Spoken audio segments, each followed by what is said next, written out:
जहां साजिशों की धुआं हो वहां सच्चाई का दिया कम नहीं होता। जो सच बोलने का हौसला रखता है वो कभी गुमनाम नहीं होता। सलाम, नमस्कार, आदाब अर्ज है। आप देख रहे हैं आपकी आवाज 110 और मैं हूं आपका मेजबान अली अहमद। आज की रिपोर्ट सिर्फ एक खबर नहीं है। आज हम बात करेंगे उस सच की जिसे दुनिया छिपाना चाहती है और ईरान ने पहली बार खुलकर दुनिया के सामने रखा है। कई हफ्तों के चुप्पी के बाद अचानक नमूदार हुए ईरान के सुप्रीम लीडर आयतुल्ला अली खामनाई साहब, और उन्होंने जो इशारे दिए वो साफ बताते हैं या तो ईरान कोई बड़ा कदम उठाने वाला है या फिर दुनिया ईरान के खिलाफ कुछ बड़ा करने की तैयारी में है। मिडिल ईस्ट में जंग के बादल फिर से घिर रहे हैं और इस बार निशाना सिर्फ ईरान नहीं, पूरी दुनिया की भू राजनीति यानी ग्लोबल पॉलिटिक्स इसमें शामिल है। सीरिया और इजराइल के हालात भी काबू में नहीं हैं।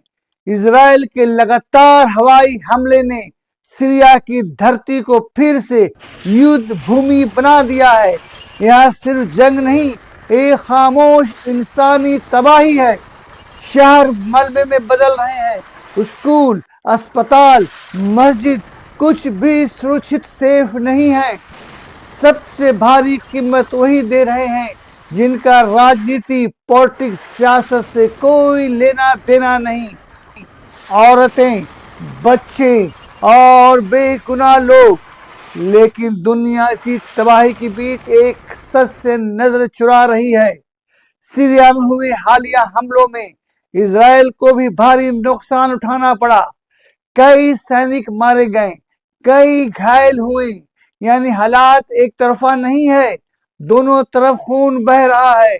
फर्क बस इतना है कि सीरिया के पास अपनी चीख दुनिया तक पहुंचाने का कोई बड़ा मंच नहीं है। और यही खामोशी आज इंसानी जमीन पर सबसे बड़ा इल्जाम है। जुल्म की उम्र लंबी हो सकती है, जुल्म की उम्र लंबी हो सकती है पर अंत नहीं होता। हक की लड़ाई मुश्किल सही मगर वक्त बेजान नहीं होती। तो चलिए शुरू करते इस तबसरे को, इस गहरी पड़ताल को, इस विश्लेषण को जो सच्चाई के सबसे करीब है। खामनाई ने अपने संबोधन में साफ कहा, जहां भी अमेरिका घुसा है वहां सिर्फ जंग, बर्बादी और इंसानी तबाही पहुंची है। मिडिल ईस्ट हो, लैटिन अमेरिका हो, अफ्रीका हो, जिस जगह अमेरिका का स्वार्थ खतरे में दिखा वहां नस्लकुशी, माइग्रेशन और तख्ता पलट शुरू हो गया। यही बयान कोई सामान्य बयान नहीं है, ये आने वाले टकराव का संकेत है। ईरान इजराइल जंग पर खामनाई की पहली बड़ी प्रतिक्रिया सामने आई है। खामनाई ने माना, हाँ इस जंग में हमें नुकसान हुआ, हमने अपने लोगों को खोया, लेकिन ईरान की ताकत नहीं टूटी।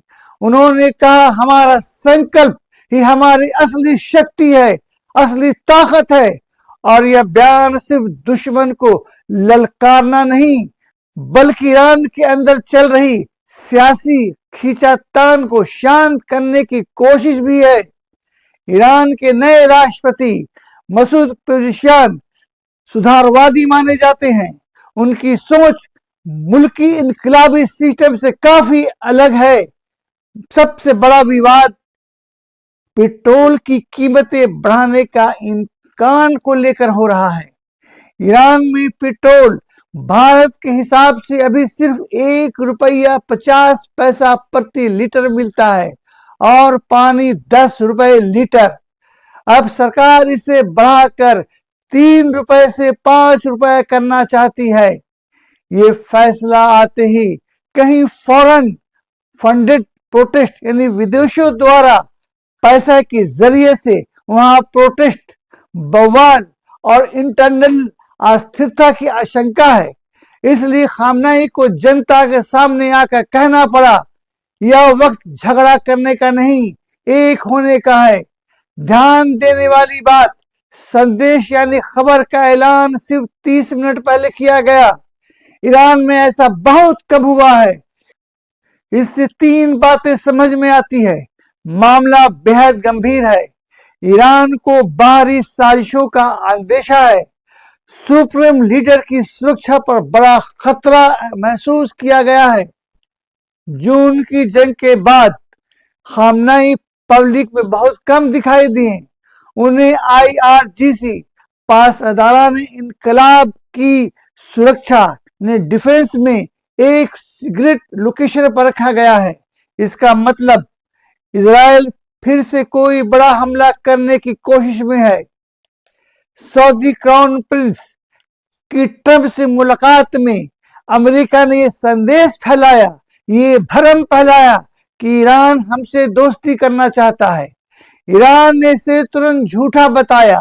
खामनेई ने साफ कहा, अमेरिका अपने दोस्तों को भी धोखा देता है।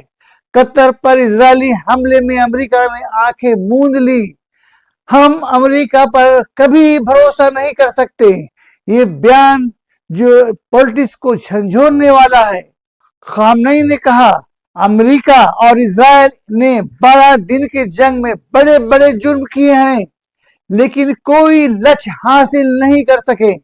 यह दुनिया को बताया जा रहा है कि ईरान कमजोर नहीं हुआ, बल्कि और मजबूत निकला।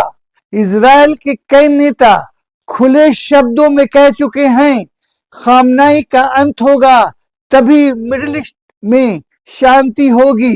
यानी खामनेई इस वक्त इजराइल के निशाने पर हैं। यह भी वजह है कि उनका संदेश अचानक जारी किया गया। ईरान की ताकत, ड्रोन, मिसाइल और टेक्नोलॉजी, ईरान की ताकत को दुनिया आज मानती है। दुनिया के कई देश ईरानी ड्रोन खरीदते हैं। जंग में ईरान ने इजरायली आयरन ड्रोन को चुनौती दी। साइबर वार और मिसाइल टेक्नोलॉजी में ईरान बेहद आगे है, और यही बात इजराइल को बेचैन करती है। तो दोस्तों, ईरान, अमेरिका, इजराइल की तिरंगी सियासत सिर्फ कागज की लड़ाई नहीं, ये आने वाले वक्त की बहुत बड़ी टक्कर का ऐलान है। सुप्रीम लीडर खामनेई का अचानक सामने आना, जंग की चेतावनी देना और अमेरिका पर सीधी चोट, ये सब बताता है कि मिडिल ईस्ट का तूफान अभी रुका नहीं। हवा बदलती है, तूफान भी ठहर जाते हैं, लेकिन वो मुल्क जो सच पर टिके हो कभी नहीं डरते।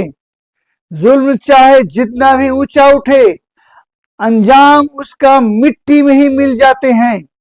अगर वीडियो पसंद आए तो लाइक कीजिए, शेयर कीजिए और चैनल आपकी आवाज 110 को सब्सक्राइब करना बिल्कुल मत भूलिए। मैं हूं आपका दोस्त अली अहमद। अपना ख्याल रखिए और अपनी दुआओं में याद रखिए। खुदा हाफिज, खुदा निगहबान, और देश के हर शहरी को मेरा सलाम। जय हिंद। तूफानों से डरकर कश्तियां नहीं छोड़ी जाती, तूफानों से डरकर कश्तियां नहीं छोड़ी जाती। जो हिम्मत रखे उसकी तकदीर कभी रोकी नहीं जाती। सच की जंग में गिर जाना हार नहीं होता। सच की जंग में गिर जाना हार नहीं होता। हार तो तब होता है जब आपकी आवाज खामोश हो जाती है।